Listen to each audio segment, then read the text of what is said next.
In this video, I'm going to demonstrate how to create a conditional statement with two rasters.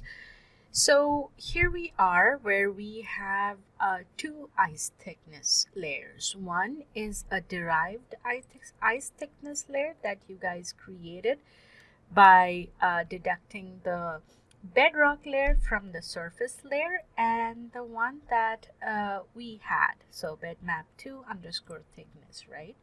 And I said that if you toggle between these two layers, you can see that there is some sort of difference in these areas. You can see some differences here as well, and some differences up here. So the question is where it doesn't match and by how much. We can do this analysis in two ways. First, we can just subtract the derived ice thickness, that is the surf bedrock difference, from the bedmap2 thickness, that is the data set that we got. And if we do so, we get a layer like this, ice thickness difference layer. As you can see, I set the output as thickness difference, and then go to the symbology, and in here you can see the symbology.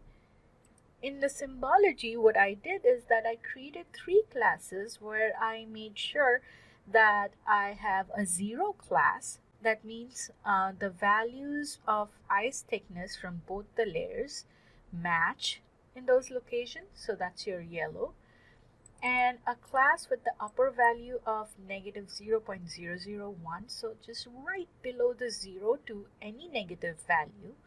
So any negative value, in this case the derived ice thickness layer has a higher value, and then you have the positive values, which in this case, because the bedrock, the bedmap2 thickness is the first layer here, so all the positive values is where you have the pixel values, they're higher. So you can create a map like this. This is just change in symbology and visualize. But after changing the symbology, we can go ahead and run a reclassify tool and create this layer. So there are like 3 steps to derive this kind of layer. So using a conditional statement, compress this workflow of like 3 or 4 steps into just one step. To create the conditional statement with two rasters, I'm going to use a con statement here. So double click on con, and then double click on surf bedrock diff. Move the cursor beside the layer file name, and double click on the double equal sign, and then double click on the bedmap2 thickness.tiff.